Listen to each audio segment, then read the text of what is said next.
Manolotra ny araba feno ho antsika tokolasy sy tokovavy zay manjoy akaiky ity fandarina zany malaza ity. Fatatsika moa ny daty ny androany fa 17 ny volana May. Ary rehefa miresaka izay 17 ny volana May zay de betsaka ny tsiaro ao an-tsaina vokatr'izany daty izany. Fa mbiaitsaina avatrany dia ny daty ny 27 zay na raiky tapisaka sy natsiarovana ity daty ary indrindra ny toerana zay voaresaka ity dia ny eny Analakely izany manoloana ny lapan'ny tanàna.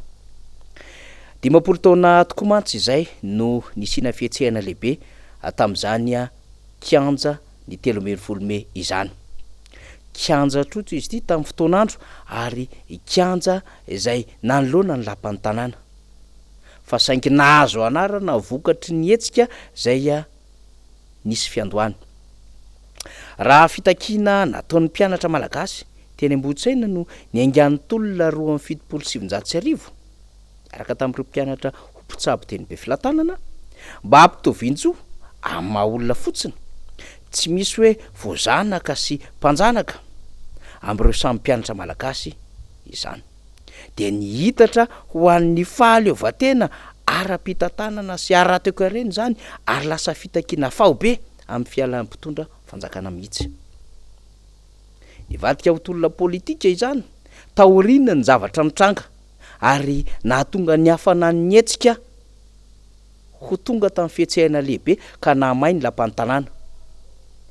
Nisina fahasimbana fotodrafitrasa maromaro nanodidina izany lapan'ny tanàna izany. Nisina fahafatesana avy aty amin'ny ankilany mpianatra sy mpiasa ary nisina fahafatesana ihany koa sy faratrana maro tetỳ anivon'ny mpitandro filaminana FRS zay nitoby tao amin'ny lapan'ny tanàna tamin'izany fotoanandro izany.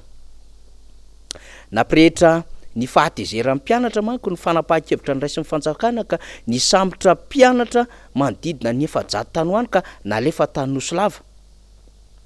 Heverin'ny mpitondra fanjakana tamin'izany fotoanandro izany fa hampanginana ny tolona zay nanomboka nahazo faka taty amin'ny 12 ny volana May. Kinanjo dia voamaika napafana ny endriky ny tolona zay notaritiny mpianatra sy mpiasa izany.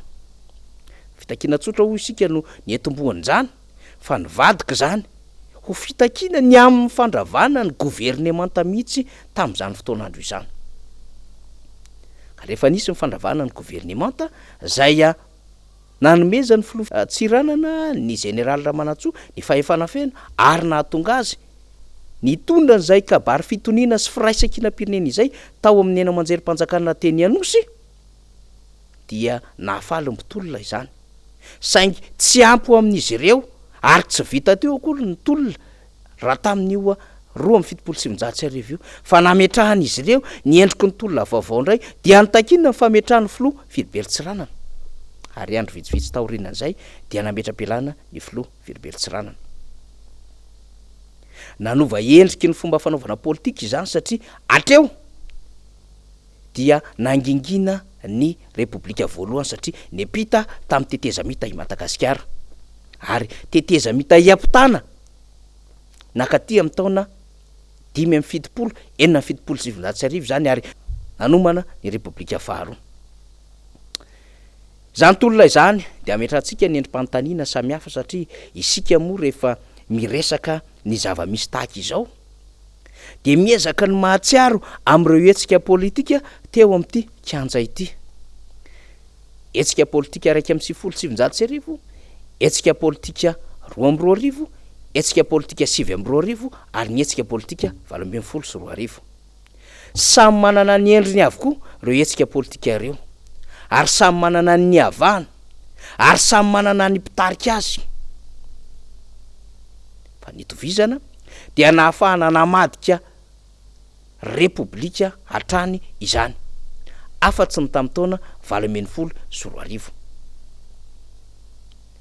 Repoblika voalohany vokatry ny endriky ny 27 dia nivadika taty amin'ny repoblika faharoa ary vokatry ny hetsika 1.7 ny repoblika faharoa dia mivadika taty amin'ny repoblika fahatelo. Ny hetsika tamin'ny 7.2 mbola teo amin'ny kianjo ihany dia namadika ny ady hevitra ho taty amin'ny repoblika faefatra izany. Fa tsy afaka nandeha irery raha miteo amin'ny lafin'ny tsy aro ara-tantara ny kianjan'ny 13 fa teo hatrany ny ara-dalana taminy ny zaridaina Monjatovo zay zaridaina ny grevy na ny mpitokona tamin'ny taona 1770. Ny zaridaina mpitokona izany de mbola afaka nampiasaina ho an'ireo zay namolavola fitokonana tamin'ny 1 tamin'ny 2 tamin'ny 9 ary tamin'ny 20 nanahirana ny endrim-pitantanana akapobean'ny fitondram-panjakana araka izany ny fakana ireto toerana roa manatantara ireto. Ny fitondrana amin'izao fotoana izao moa fony taritolona tamin'ny taona 20 ary iditra 20 dia nahavita nametraka mihitsy no kianjan'ny demokrasia ahafahana mampiasa izany kianja zany ho amin'ny tombotsoa politika andreo mitarika tolona tamin'izany fotoana andro zany. Iverenantsika ny amin'izay rehefa aveo fa raha metraka fantanina isika ny amin'ny hoe nanahoana ny lafi ny fampianarana, lafi ny ara-toekarena, lafi ny ara-politika nandritra izay 50 taona izay de reto no fantaniana ilambalina. Ho any lafi ny fampianarana de hoe tratra ve ny tanjona raha toka fihetsehan'ny mpianatra no ny andohan'ny 13 mai 1972 nefa fantrana lalipaka no iaina ny vaoaka malagasy ankehitriny. Mitovy ankehitriny ny kitapo-tsaina hanana amin'ny mpianatra malagasy eran'ny faritra rehetra manerina nosy. Ary mahafeny tendreny de ny malagasy io ho ety mampianatra ve ny mpampianatra ankehitriny satria manko tsara ny manamarika fa akoatry ny tolona nataon'ireo mpianatra ho mpitsabo de nitakina ihany koa ny endriky ny fanagasiana tamin'izany fotoana andrany. Iverenantsika ao anatin'ireo endrim-panontaniana ny amin'ny afaka mifaninana amin'ny rafim-pampianarana misehatra eran-tany ve ny rafim-pampianarana malagasy ary manana rafim-pampianarana mipetraka maharitra sy ho afaka ho dimbiasa ny taranaka ve isika ankehitriny. Ary amaranantsika n'izay fanontaniana eo amin'ny lafiny fampianarana zay de hoe manana programa fampianarana mahomby ve i Madagasikara. Alafu ny toekarena kosa indray de hoe nahazona vokatsoa teo amin'ny fampandrosoana ara-toekarena ve ny tolona 2.700 ary inona ny lesona azo tsoahana amin'ny programa ara-toekarena zay hiainany Madagasikara amin'izao fotoana izao. Programa ara-toekarena miankin-doha amin'ny vahiny ve sa programa ara-toekarena ho an'ny malagasy mahaleo tena tanteraka. Ary sahaka fanapahan-kevitra ve ny mpisehatra rehetra amin'ny fampivelarana ny tontolo ara-toekarena ara-barotra sy ny fandrarana mba hitovy zomarina ny malagasy eto amin'ny taniny sy ny vahiny. Manana lalàna ve isika malagasy mba hiarovana ireo mpisehatra teratany mandrarà. Ary manana paikady ve isika hitsinjovana sy hibanjinana ny hoavy ara-toekarena mahomby. Faranantsika ny amin'ny fametrahana panontaniana ny amin'ny lafiny ara-politika ny amin'ny mahay makalesona amin'ny tantara ve ny mpisehatra politika malagasy. Ary indrindra de hoe ny tolon'ireo amin'ny 770 no lalana iray voalohany nahazon'ny miaramila fahefana ka mampametra panontaniana ny aminy hoe atraiza ny tombotsoa politika zay azo ny firenena, atraiza ny tombotsoa ara-toekarena ara-tsosialy zay azo ny firenena am'izay andraikitra no raisiny ny miaramila nanomboka tamin'ny taona 2.700 izany. Betsaka no tiantsika atongavana amin'izany satria namolavola tantara ho isika izany kianja ny 13 izany.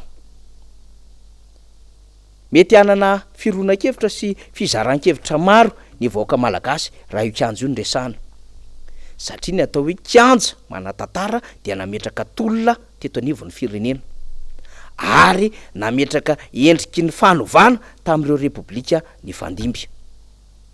De mipetraka amin'ny fanontaniana ny amin'ny hoe iza ny nahazo tombotsoa politika tamin'izay tolona ny fandimby zany teo amin'io kianja io. Iza ny nahazo tombotsoa ara-toekarena tamin'ny tolona ny fandimby tamin'ny kianja io. Ary inona no fahampitena vokatra zany rehetrarehetra izany ho amin'izay tolona zay netana teo amin'izany kianja izany. Ny zava-misy aloha na tiana na tsy tiana satria samy mety ametraka ny endriky ny fanontaniana ny rehetra de ny aminy hoe raha fahalalahana raha zo fototra ny nampiasaina an'izany kianja izany ary firenena republikana manaja ny demokrasia raha teo Madagasikara dia tsy tsapa sy tsy taratra intsony zany ankehitriny. Na resy olom-bavimboaka tom-pahefana zay mpanao lalàna aza de tsy afaka mampiasa izany kanja izany tamin'ny taona 2024. Na reo olom-boafidiny tanàn'Antananarivo zay nikasa sy resaka ny amin'ny zava-misy atao anatin'izany tanàn'Antananarivo zany ary de tsy afaka nampiasa izany. Indrindra ny vahoaka zay mieritreritra fa tompony teny farany ary mpanjifa tamin'ny alalan'ireo mpiaron-jony de tsy afaka nampiasa izany kanja izany. Maromaro ireo fihetsehana rehetrarehetra fa ny fihetsehana nampitolagaga tao anatin'izao fanjakana izao dia ny tsy fahafahan'ireo sehatra rehetrarehetra manao fanio-kevitra amin'izany toerana izany. Raha nalalaka izany teo aloha na de teo azy niendriky ny fifandomana zay nahazona an'izany toerana izany. Ikanja n'Ambohijatovo zay nresahantsika teo zaridaina ampitokana tamin'ny taona 2017 na de efa nitokana ny fanjakana amin'izao fotoana izao zay mpitaritolona tamin'ny fotoan'andro ary ho ikanja ny demokrasia de lasa ho ikanja zay norakofana voninkazo natao mpitoeram-pitsangatsangana ary tsy azo hanehovana hevitra politika intsony. Teo nefa mpianatra, teo mpiasa, teo mpiasa-panjakana ary teo ny mpanao politika no naneho ny heviny nandritra ny vanim-potoana ny fandimby teto Madagasikara. Kianjana Analakely moa zay misy an'ity toerana manatantara ity eo ampovoan-tanàna zay voaositra ho kianja ny 13 Mey dia tsy azo nizaniza nanehoana hevitra intsony ary mibahana mitandro filaminana nandritra zay 3 taona izay. Tsy manana toerana asolo amin'ireo toerana ireo ho an'ny eto Antananarivo renivohitra. Dika izany fa niendriky ny tantara mihitsy ny aloha raha iverenina hatramin'ny 2/7 ny makaty no voaososy amin'izay endriky ny fahalalana teo amin'ireo toerana roa nambarantsika ireo. Fa midika koa izany fa tsy afaka mampiatra tahaka ireo firenenan-dehibe manana kanja, manana toerana lehibe ahafahana mamory vahoaka milaza ny zava-misy ao aminy ary arova ny lalam-panorenana ao aminy ny amin'izao haneho hevitra, zo hivory ary zo hifamezivezy sy hifampizara vaovao reo rehetra zay mety hampiasa izany toerana izany. Ny antony tsotra dia raiky tahotra ny am'lanjany zany toerana izany ny fitondram-panjakana na de nampiasa izany ary fony taona zay nitoloman'izy ireo. Tsy tonga teo amin'ny fahefana manko ny mitondra amin'izao fotoana izao raha tsy nitolona tamin'ny taona 2020 ary tsy tonga teo amin'ny fahefana ihany koa raha tsy nietsika tamin'ny taona 2012 ka nahafahana nikaroka fifidianana filoham-pirenena melon'ny fotoana sy governemanta ny marimaritra iraisana. Zava-dehibe arak'izany ny fahafahany rehetra mampiasa ireo kianja ireo amin'izay zavatra heverina fa mety tsy mifanaraka amin'ny fiainan'ny firenena. Ahoana koa moa no tsy ahafahana mieritreritra izany satria raha ny heverina fa ratsy ny zavatra niainana tamin'ny taona 2017 noho ny fitakiana amin'ny fomba fijerindreo mpianatra tamin'izany. Lalipaka ny fahantrahana taloha amin'ny 2017 ka nitarihan'ny herivelona ny tolona. Ary tsy ara-dalàna ny endriky ny fifidianana zay nataony fitondrana tamin'ny taona 2020 ka nametrahany taty anivo ny ankilana zay nitondra ny tolona ny amin'ny hoe hivereny ny adevitra ahafahana mahita ny voka-pifidianana marina. Ary taty amin'ny 2020 dia mbola nanetsika izay vahoaka izay niaraka mitandro filaminana ny mpitaritolona. Ka matahotra an'izay etsy-bahoaka izay ve? Matahotra an'izay fandrindrana ny tolona sy fanovana ny endriky ny repoblika izay ve ny mpitondra ankehitriny ka tsy mamela malalaka intsony hampiasa izany toera manatantara eto Madagasikara izany. Raha tantara manko ny resahana dia namolavola tantara mety hisy lafy ratsina, mety hisy lafy tsara izany kanja izany. Fa tsy azo tsinotsiniavana dia ny hoe aiza no misy kanja asolo amin'izany kanja izany raha ho an'ny toerana zay misy ity kanja ny 13 Mey ity. Ampovoan-tanàna ifamezivezeny rehetra ary ifanakalozany rehetra vaovao ahafahan'ireo seha-pitaterana rehetrarehetra mifanena mifandray izany toerana misy ny kanja ny 13 Mey izany. Eran-tany dia manana andraikitra eo anatrehan'ny fomba fandrafetana tantara sy repoblika sy fananganana firenena ny fananana kanja fa nihokevitra. Eto amintsika kosa nefa dia tsy misy izany. Fa indrindrehetra ny hiverenana zany adevitra zany mba hiverina ka afaka an'io hevitra ankalalahana ny vahoaka malagasy sy ireo solon-tenany nomeny fahefana na mpanolontsaina ny tanàna na solom-bavim-bahoaka io. Anjara andrehetra no mandinika sy mieritreritra ny amin'ny hoe mbola fanjakana ve azo anteherana hampiatra demokrasia sy fahalalahana no misy eto raha toa ka ny kanja zay nahazo ny fahefana ara no tsy hainy manokatra izany ho an'ny hafa. Zany zava-misy, zany malaza, makasitraka tokola, makatelina tokovavy.